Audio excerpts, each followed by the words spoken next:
Okay, this is trigger point for the pec major.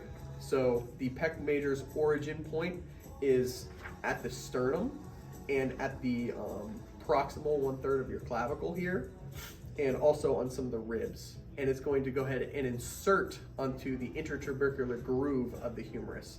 So those two sites, it attaches all the way here, all the way up into your collarbone, and moves all the way across, and those fibers have different orientations. So the fiber orientation is more like how my fingers are oriented, where they're all joining up back towards the humerus.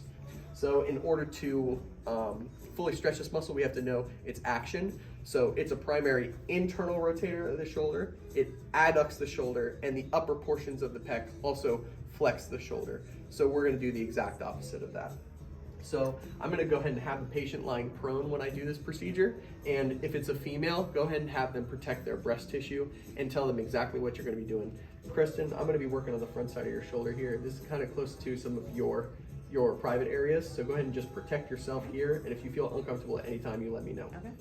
So next, I'm going to externally rotate her shoulder. Let this drop here, Kristen. I like to have the palm facing towards the ceiling. I'm supporting the back side of her elbow here.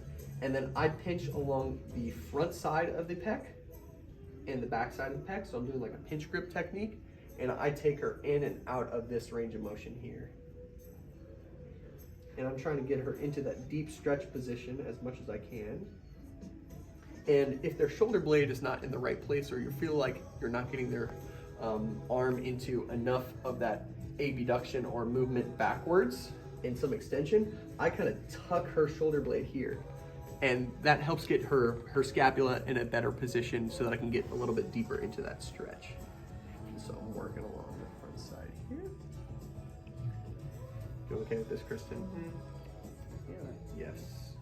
And so most of the time when I'm working on this area, especially on females, I tend to work a little bit closer to the armpit near the pec tendon, but there can be trigger points across this whole area.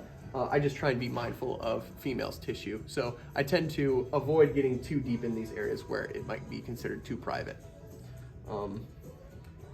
Yeah, and that concludes this video, I think.